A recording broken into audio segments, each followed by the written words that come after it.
Christopher നോളന്റെ prestige, inception തുടങ്ങിയ സിനിമകളുടെയൊക്കെ ആരാധകനായതുകൊണ്ട് തന്നെ Greek ഇതിഹാസമായ ഹോമറിന്റെ Odissi Nolan സിനിമയാക്കുന്നു എന്നറിഞ്ഞ നാൾ മുതൽ വലിയ പ്രതീക്ഷയിലായിരുന്നു. സിനിമ കണ്ടു കഴിഞ്ഞപ്പോൾ ഒരു പ്രേക്ഷകൻ എന്ന നിലയിൽ ഞാൻ സംതൃപ്തനുമാണ്. കാരണം പ്രതീക്ഷകൾക്ക് അല്പം പോലും കോട്ടം തെറ്റിക്കാതെയാണ് ക്രിസ്റ്റഫർ നോളൻ ഈ ദൃശ്യവിസ്മയം ഒരുക്കിയിരിക്കുന്നത്. ട്രോജൻ യുദ്ധത്തിന് ശേഷം ഇത്താക്കയുടെ രാജാവായ ഒഡീസിയസ് തന്റെ നാട്ടിലേക്ക് നടത്തുന്ന സാഹസികവും ദുരൂഹവുമായ യാത്രയാണ് ചിത്രത്തിന്റെ പ്രമേയം. ആ യാത്രയിൽ അയാൾ നേരിടുന്ന വളരെ അമാനുഷികമായ ഒരു ലോകമൊക്കെ സാധാരണ സിനിമകളിൽ കാണുന്നത് പോലെ കേവലം ഒരു പുരാതന മിത്തായിട്ടല്ല, മറിച്ച് മനുഷ്യന്റെ ഏകാന്തതയുടെയും മാനസിക സംഘർഷങ്ങളുടെയും പശ്ചാത്തലത്തിലാണ് നോളൻ സമീപിച്ചിരിക്കുന്നത്. മാറ്റ് ഡേമൻ ഒഡീസിയസ് ആയി ഗംഭീര പ്രകടനമാണ് കാഴ്ചവെച്ചിരിക്കുന്നത്. PTSD എന്ന് ഇന്ന് നമ്മൾ മനസ്സിലാക്കുന്ന യുദ്ധത്തിന്റെ ബാക്കി പത്രമായ മാനസികാഘാതവും വീട്ടിലേക്കുള്ള മടക്കയാത്രയിലെ അനിശ്ചിതത്വവും ഒഡീസിയസിന്റെ മുഖത്ത് മാറ്റ് ഡേമൻ അത്രമേൽ തീവ്രതയോടെ അവതരിപ്പിച്ചിട്ടുണ്ട്. ആൻ ഹാത്തവേയുടെ പെനലെപ്പും ടോം ഹോളണ്ടിന്റെ ടെലിമാക്കസും തങ്ങളുടെ വേഷങ്ങൾ വളരെ മികച്ചതാക്കി. ഒപ്പം റോബർട്ട് പാറ്റിൻസൺ, സെൻഡായ, ചാർലിസ് തെറോൺ തുടങ്ങിയ വൻ താരനിര ചിത്രത്തെ വേറൊരു ലെവലിലേക്ക് ഉയർത്തുന്നുണ്ട്. സിനിമയുടെ ഏറ്റവും ഗംഭീരമായ ടെക്നിക്കൽ സൈഡായി എനിക്ക് തോന്നിയത് ഹോയ്തെ വാൻ ഹോയ്തമയുടെ ക്യാമറ കണ്ണുകളാണ്. കടലിന്റെയും പ്രകൃതിയുടെയും പരുക്കൻ സൗന്ദര്യം തിയേറ്ററുകളിൽ എത്തിക്കാൻ അദ്ദേഹത്തിന് കഴിഞ്ഞിട്ടുണ്ട്.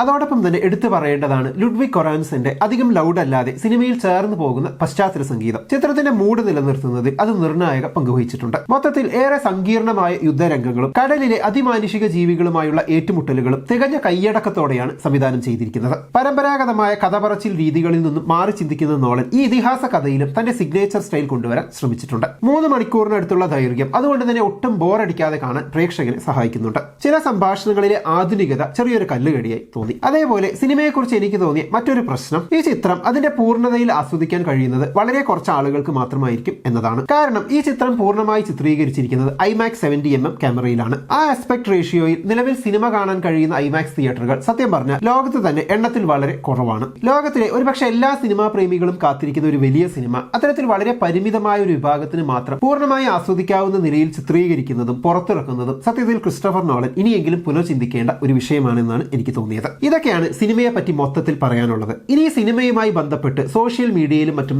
നടന്നുകൊണ്ടിരിക്കുന്ന വിഷയത്തെപ്പറ്റി കൂടി സംസാരിക്കാം. സിനിമയിൽ അഭിനയിക്കുന്നവരുടെ നിറവും വംശവും പ്രധാനമാണോ? പെട്ടെന്ന് ഇങ്ങനെ ഒരു ചോദ്യം കേട്ടാൽ ഈ ചോദ്യത്തിന് തന്നെ ആവശ്യമുണ്ടോ എന്ന് ഈ വീഡിയോ കാണുന്ന ചിലർക്കെങ്കിലും തോന്നിയേക്കാം. കാരണം നിറമോ വംശമോ അല്ലല്ലോ കഴിവിന്റെയോ അഭിനയത്തിന്റെയോ മാനദണ്ഡം. എന്നാൽ നെൽസൺ മണ്ടേലയുടെ ബയോപിക്കിൽ മണ്ടേലയായി ഡികാപ്രിയോ അഭിനയിക്കുന്നതിനെ പറ്റി എന്താണ് അഭിപ്രായം? ഒഡീസിയുമായി ബന്ധപ്പെട്ട് സോഷ്യൽ മീഡിയ ഇത്തരം ചില ചോദ്യങ്ങൾ കൊണ്ട് കത്തുകയാണ്. ചിത്രത്തിൽ ഹെലൻ ഓഫ് സ്പാർട്ടയായി ആഫ്രോ അമേരിക്കൻ നടി ലുപ്പീറ്റയെ കാസ്റ്റ് ചെയ്തിരിക്കുന്നതും ഏലിയറ്റ് പേജ് എന്ന ട്രാൻസ്മാൻ അക്കീലസ് ആയി അഭിനയിക്കുന്നു എന്നതുമൊക്കെയാണ് ഈ ചർച്ചകൾക്ക് ആധാരം. സത്യത്തിൽ ഈ വിവാദത്തിന് അടിസ്ഥാനമുണ്ടോ? എന്തൊക്കെയാണ് ഒഡീസിക്ക് ചുറ്റും നടക്കുന്നത് എന്നൊക്കെ അറിയാൻ ആദ്യം നമ്മൾ ഒരു പണി ചെയ്യണം. ഞാൻ പറയാൻ പോകുന്ന കാര്യത്തെ നിങ്ങൾ മനസ്സിലൊന്ന് ഇമാജിൻ ചെയ്യണം. ആദ്യമായി ഒരാൾ തന്റെ ഒഴിവു സമയം ചെലവഴിക്കുന്നു. ഈ ഒറ്റ ലൈൻ കഥയെ നിങ്ങൾ മനസ്സിലൊന്ന് ചിത്രീകരിച്ചു നോക്കും. നിങ്ങൾ മനസ്സിൽ കാണുന്നയാൾ ഒഴിവു സമയം എങ്ങനെയാണ് ചെലവഴിക്കുന്നത്? ചിലപ്പോൾ വെറുതെ ഇരിക്കുകയാവാം, ചിലപ്പോൾ മൊബൈലിൽ പാട്ട് കേൾക്കുകയോ അല്ലെങ്കിൽ ലാപ്ടോപ്പിൽ സിനിമ കാണുകയോ ആകാം. അങ്ങനെ കേൾക്കുന്ന നിങ്ങളുടെ ഭാവനയുടെ തോതനുസരിച്ച് എന്ത് വേണമെങ്കിലും ആകാം. നിങ്ങൾ അങ്ങനെ ചിന്തിക്കുന്നത് ഒരു തെറ്റുമില്ലതാനും. സാഹിത്യത്തെ സംബന്ധിച്ചിടത്തോളം ഇതിനെ റീഡർ റെസ്പോൺസ് എന്നാണ് പറയുക.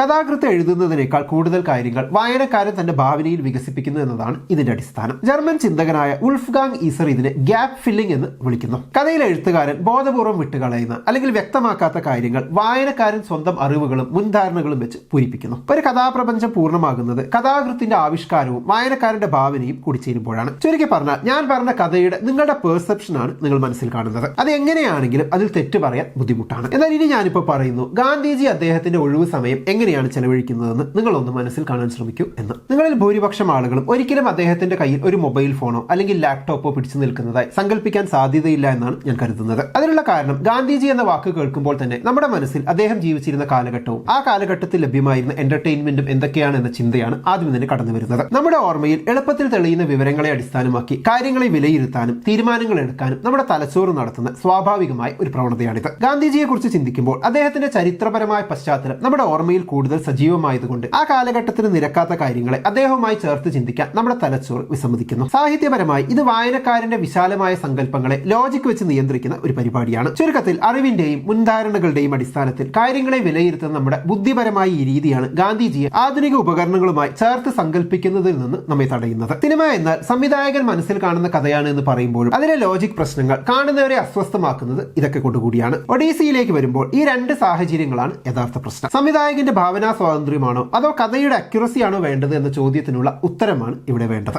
ഒഡീസി എന്ന സിനിമയുടെ പശ്ചാത്തലം പറഞ്ഞാൽ ഹോമർ എന്ന ആൻഷ്യൻ ഗ്രീക്ക് പോയറ്റ് രചിച്ച അതിപ്രശസ്തമായ ഇതിഹാസ കാവ്യമായ ഒഡീസിയെ അടിസ്ഥാനമാക്കിയ ഒരു സിനിമയാണിത്. ട്രോജൻ യുദ്ധത്തിന്റെ 10ാം വർഷത്തിൽ നടന്ന കുറച്ച് ദിവസങ്ങളിലെ സംഭവങ്ങളെയാണ് ഈ കൃതിയും സിനിമയും പ്രധാനമായും ആവിഷ്കരിക്കുന്നത്. ഗ്രീക്ക് വീരനായ അക്കീലസിനെ കേന്ദ്രീകരിച്ച് മുന്നോട്ട് പോകുന്ന കഥയിൽ സത്യത്തിൽ ഹെലൻ ഓഫ് സ്പാർട്ട ആദ്യാവസാനം വളരെ പ്രാധാന്യമുള്ള കഥാപാത്രമാണെങ്കിലും സിനിമയിലേക്ക് വരുമ്പോൾ വളരെ കുറഞ്ഞൊരു സ്ക്രീൻ ടൈമിൽ മാത്രമേ ആ കഥാപാത്രം ഉള്ളൂ എന്നതാണ് സത്യം. ഇലിയഡിലെ ഈ കഥാപാത്രം ലോകത്തിലെ ഏറ്റവും സുന്ദരിയായ സ്ത്രീയായാണ് ചിത്രീകരിക്കപ്പെടുന്നത്. എന്നാൽ ശ്രദ്ധിക്കേണ്ട ഏറ്റവും പ്രധാനപ്പെട്ട കാര്യം ഹെലനെ കുറിച്ച് ഇലിയഡിൽ പറയുന്ന വർണ്ണനകളിൽ അവരുടെ വെളുത്ത ചർമ്മത്തെക്കുറിച്ച് യാതൊരു പരാമർശവുമില്ല എന്നതാണ്. പകരം അവരുടെ ശോഭയുള്ള മുഖത്തെയും വെയിലേറ്റ് സ്വർണ്ണ നിറത്തിൽ തിളങ്ങുന്ന മുടിയെയും ആരെയും ആകർഷിക്കാൻ കഴിയുന്ന മാന്ത്രികമായ സൗന്ദര്യത്തെയുമാണ് ഹോമർ പുകഴ്ത്തുന്നത്. ഹോമറിന്റെ കാലത്ത് ഇന്നത്തെ അർത്ഥത്തിലുള്ള വംശീയമായ വർഗീകരണങ്ങൾ ഇല്ലായിരുന്നു എന്നതുകൊണ്ട് തന്നെ ഹെലൻ വെളുത്ത വർഗ്ഗക്കാരിയാണെന്നോ മറ്റൊരു വംശത്തിൽപ്പെട്ടവളാണെന്നോ കൃതിയിൽ ഒരിടത്തും പറയുന്നില്ല. പിന്നീടുള്ള കാലഘട്ടങ്ങളിൽ പ്രത്യേകിച്ച് യൂറോപ്യൻ നവോത്ഥാന കാലത്തും കൊളോണിയൽ കാലത്തും കലാകാരന്മാരും ചിന്തകരും തങ്ങളുടെ സാംസ്കാരിക സൗന്ദര്യ സങ്കല്പങ്ങൾക്കനുസരിച്ച് ഹെലനെ പുനർനിർമ്മിക്കുകയായിരുന്നു. യൂറോപ്യൻ സൗന്ദര്യശാസ്ത്രത്തിൽ വെളുത്ത ചർമ്മം എന്നത് ഉന്നതവും പരിശുദ്ധവുമായി കണക്കാക്കപ്പെട്ടിരുന്നതിനാൽ ചിത്രകാരന്മാർ ഹെലനെ തങ്ങളുടെ ഒരു സങ്കല്പത്തിലുള്ള യൂറോപ്യൻ സ്ത്രീയായി വരച്ചു തുടങ്ങി. കാലക്രമേണ ഈ ചിത്രീകരണങ്ങൾ ലോകമെമ്പാടും പ്രചരിക്കുകയും ഹെലൻ സ്വാഭാവികമായും ഒരു വെളുത്ത വർഗ്ഗക്കാരിയാണെന്ന പൊതുബോധം ഉറച്ചുപോവുകയും ചെയ്തു. യഥാർത്ഥത്തിൽ ഇലിയഡിൽ ഇല്ലാത്ത ഈ വർണ്ണനിറം പിൽക്കാലത്തെ കലാപരമായ അധിനിവേശത്തിലൂടെയും യൂറോപ്യൻ വംശീയതയുടെ സ്വാധീനത്തിലൂടെയും കൂട്ടിച്ചേർത്തതാണ്. അത്തരമൊരു കൂട്ടിച്ചേർക്കൽ നടന്ന കഥാപാത്രത്തെ അവതരിപ്പിക്കാൻ ആഫ്രോ അമേരിക്കനായ ലുപീറ്റയെ ക്ഷണിക്കുന്നതിൽ തെറ്റില്ല എന്ന് കാണുമ്പോഴാണ് അടുത്ത വാദം വരുന്നത്. ഇലിയഡിൽ ഇത്തരത്തിൽ ഹെലൻ ഓഫ് സ്പാർട്ടയുടെ നിറത്തെപ്പറ്റി പരാമർശം ഉണ്ടായിരിക്കില്ല. പക്ഷേ നമ്മൾ ചരിത്രം പരിശോധിക്കുമ്പോൾ ഇലിയഡ് എന്ന് പറയുന്നത് ഗ്രീക്ക് സംസ്കാരത്തെ പറ്റി പറയുന്ന ഒരു പ്രധാനപ്പെട്ട കൃതിയാണ് എന്നും അക്കാലത്ത് അവിടെ ജീവിച്ചിരുന്ന ആളുകളെല്ലാം വെളുത്ത വർഗ്ഗക്കാരാണെന്നും അവിടുത്തെ കറുത്ത വർഗ്ഗക്കാരായ ഒരു സ്ത്രീയുടെ സാന്നിധ്യം എന്നത് ഹിസ്റ്റോറിക്കലി അക്യുറേറ്റ് അല്ല എന്നതുമാണ് അത്. സത്യത്തിൽ കറുത്ത വർഗ്ഗക്കാരായ അല്ലെങ്കിൽ ആഫ്രിക്കക്കാരായിട്ടുള്ള ആരും അന്നത്തെ ഗ്രീക്ക് സാമ്രാജ്യത്തിൽ അടിമകളായല്ലാതെ ഉണ്ടാകാൻ സാധ്യതയില്ലെന്ന് സാമാന്യ യുക്തിയിൽ നമുക്ക് തോന്നുന്ന ഒരു സ്ഥലമാണ് പഴയ ഗ്രീക്ക് സാമ്രാജ്യം. അപ്പോൾ കറുത്ത വർഗ്ഗക്കാർ ഉണ്ടാകാനേ സാധ്യതയില്ലാത്ത ഒരു സ്ഥലത്തെ ഏറ്റവും പ്രധാനപ്പെട്ട ഒരു കഥാപാത്രത്തെ അവതരിപ്പിക്കുമ്പോൾ ക്രിസ്റ്റഫർ നോളൻ എന്ന സംവിധായകൻ എന്തുകൊണ്ട് ഏതെങ്കിലും ഒരു ഗ്രീക്ക് വംശജയെയോ അല്ലെങ്കിൽ ആഫ്രിക്കക്കാരി അല്ലാത്ത കഥാപാത്രത്തെ എടുത്തില്ല എന്ന ന്യായമായ ഒരു സംശയമാണ് വിമർശകർ ഉന്നയിക്കുന്നത്. എന്നാൽ കുറച്ചൊന്ന് അന്വേഷിച്ചാൽ ഈ വാദവും പൊളിയും എന്നതാണ് സത്യം. നരവംശാസ്ത്രത്തെയും ചരിത്രത്തെയും ഒക്കെ പരിശോധിച്ചാൽ പുരാതന ഗ്രീസിലെ ജനങ്ങളുടെ വംശീയ ഘടനയിൽ ഇന്നത്തെ ആധുനിക വംശീയ വർഗീകരണങ്ങളായ കറുത്തവർ അല്ലെങ്കിൽ വെളുത്തവർ എന്ന തരംതിരിവ് അന്ന് ഉണ്ടായിരുന്നില്ല എന്നതാണ് സത്യം. മെഡിറ്ററേനിയൻ പ്രദേശത്തുള്ള ആളുകൾ എന്ന നിലയിൽ അവർക്ക് ഒലീവ് നിറത്തിലുള്ള ചർമ്മവും ഇരുണ്ട മുടിയും കണ്ണുകളുമാണ് ഉണ്ടായിരുന്നത്. ഇന്ന് നാം കാണുന്ന യൂറോപ്യൻ വെളുത്ത വർഗ്ഗം എന്ന സങ്കല്പം പിൽക്കാലത്ത് രൂപപ്പെട്ടതാണ്. പുരാതന ഗ്രീസിലെ മനുഷ്യരുടെ ചർമ്മനിറം ഇന്നത്തെ മിഡിൽ ഈസ്റ്റേൺ അല്ലെങ്കിൽ വടക്കേ ആഫ്രിക്കക്കാരോട് കൂടുതൽ സാമ്യമുള്ളതായിരുന്നു. മാത്രവുമല്ല പുരാതന ഗ്രീസിൽ കറുത്ത വർഗ്ഗക്കാർ അല്ലെങ്കിൽ ആഫ്രിക്കൻ വംശജർ ഉണ്ടായിരുന്നു എന്നതിന് ചരിത്രപരമായ തെളിവുകളുണ്ട്. മെഡിറ്ററേനിയൻ കടൽ ഒരു അതിർത്തിയായിരുന്നില്ല, മറിച്ച് സാംസ്കാരിക വിനിമയത്തിന്റെ ഒരു മാർഗമായിരുന്നു. ഗ്രീക്കുകാർ ഈജിപ്തുകാരുമായും വടക്കേ ആഫ്രിക്കയിലെ നുബിയൻ വംശജരുമായും ആയിരക്കണക്കിന് വർഷങ്ങളായി വ്യാപാരത്തിലും രാഷ്ട്രീയത്തിലും ഏർപ്പെട്ടിരുന്നു. ഇതിനൊരു തെളിവായി ഗ്രീക്ക് കലയെ തന്നെ നമുക്ക് പരിശോധിക്കാം. പുരാതന ഗ്രീക്ക് കലാരൂപങ്ങളിൽ എത്യോപ്യൻ അല്ലെങ്കിൽ ലിബിയൻ എന്ന് അവർ വിളിച്ചിരുന്ന ആഫ്രിക്കൻ വംശജരായ ആളുകളുടെ ചിത്രങ്ങൾ ധാരാളമായി കാണാം. അക്കാലത്തെ സാഹിത്യത്തിലും ഇത്തരം പരാമർശങ്ങൾ വരുന്നുണ്ട്. ഉദാഹരണത്തിന് ഹോമറിന്റെ കൃതികളിൽ പോലും എത്യോപ്യക്കാർ ദേവന്മാരുടെ പ്രിയപ്പെട്ടവരായി ചിത്രീകരിക്കപ്പെടുന്നുണ്ട്. ഇവർ ഗ്രീക്ക് സമൂഹത്തിൽ അടിമകളായി മാത്രമല്ല വ്യാപാരികളായും സൈനികരായും കലാകാരന്മാരായും ഇടപഴകിയിരുന്നു എന്ന് ചരിത്രകാരന്മാർ ചൂണ്ടിക്കാട്ടുന്നു. ചുരുക്കത്തിൽ പുരാതന ഗ്രീക്ക് സംസ്കാരം പൂർണ്ണമായും വെളുത്ത വർഗ്ഗക്കാരുടെ മാത്രം സംസ്കാരമായിരുന്നില്ല. അത് മെഡിറ്ററേനിയൻ തീരത്തെയും ആഫ്രിക്കൻ ഭൂഖണ്ഡത്തെയും ഉൾക്കൊള്ളുന്ന വലിയൊരു സാംസ്കാരിക ഇടമായിരുന്നു.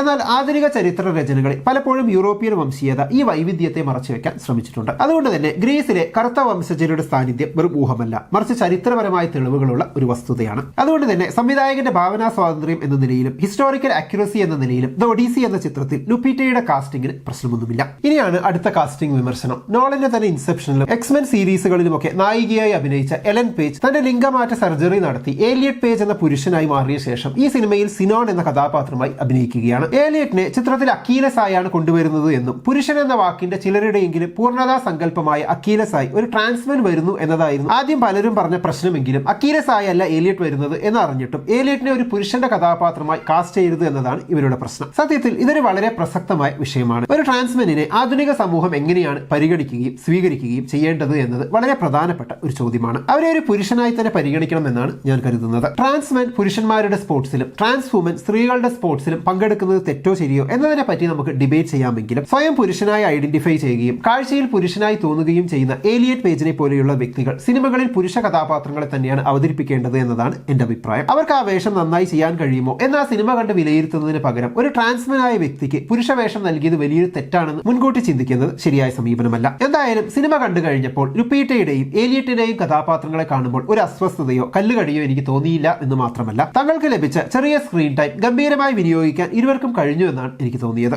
ചരിത്രപരമായ വസ്തുതകളെയും കഥാപരമായ സ്വാതന്ത്ര്യത്തെയും പറ്റി പറയുമ്പോഴും ഇത്തരം വിമർശനങ്ങൾ തുടരാൻ ആളുകൾ ഉണ്ടാകും. അതിന് പല കാരണങ്ങളും ഉണ്ടെങ്കിലും നമ്മൾ മനസ്സിലാക്കേണ്ട ഏറ്റവും പ്രധാനപ്പെട്ട പ്രശ്നം ഈ വിമർശിക്കുന്നവരിൽ എല്ലാവർക്കുമല്ല, പക്ഷെ പലർക്കും റേസിസം എന്നൊരു പ്രശ്നം കൂടി ഉണ്ട് എന്നതാണ്. ഇത് ഞാൻ വെറുതെ പറയുന്നതല്ല. ഈ വിഷയവുമായി ബന്ധപ്പെട്ട് മലയാളത്തിൽ തന്നെയുള്ള ട്രോൾ പേജുകളിൽ വന്നിട്ടുള്ള ട്രോൾസ് ആണ് നിങ്ങൾ ഈ കാണുന്നത്. ഇത് തികഞ്ഞ വംശീയതയല്ലാതെ, തികഞ്ഞ കളറിസം അല്ലാതെ മറ്റെന്താണ്? സൗന്ദര്യം എന്നത് വെളുത്തവർക്ക് മാത്രമുള്ളതാണെന്നും കറുത്തവർക്ക് സൗന്ദര്യമേ ഇല്ലെന്നും സൗന്ദര്യമില്ലാത്ത കറുത്തവരെ തട്ടിക്കൊണ്ടുപോയാലോ പീഡിപ്പിച്ചാലോ ആരും അനങ്ങേണ്ടതില്ല എന്നുമൊക്കെ പറഞ്ഞു വെക്കുകയാണ് ഈ ട്രോളിലൂടെ. എത്രമാത്രം അസഹനീയമായ തരത്തിലാണ് റേസിസവും ട്രാൻസ്ഫോബിയയും ഹോമോഫോബിയയും ഒക്കെ നമ്മുടെ സമൂഹത്തിൽ നിന്ന് നിലനിൽക്കുന്നതെന്നും അത്തരം മനോഭാവം സിനിമയുടെ ചർച്ചാവേദികളിലേക്ക് കൂടി കടന്നു വരുന്നുണ്ടെന്നും നമ്മൾ മനസ്സിലാക്കേണ്ടതുണ്ട്. അപ്പൊ എന്താണ് ഒഡീസിയെ കുറിച്ചും ഇങ്ങനെയുള്ള ചർച്ചകളെ കുറിച്ചുമുള്ള നിങ്ങളുടെ അഭിപ്രായം കമന്റ് ബോക്സിൽ എഴുതുമല്ലോ. നമുക്ക് അടുത്ത വീഡിയോയിൽ വീണ്ടും കാണാം. ബൈ.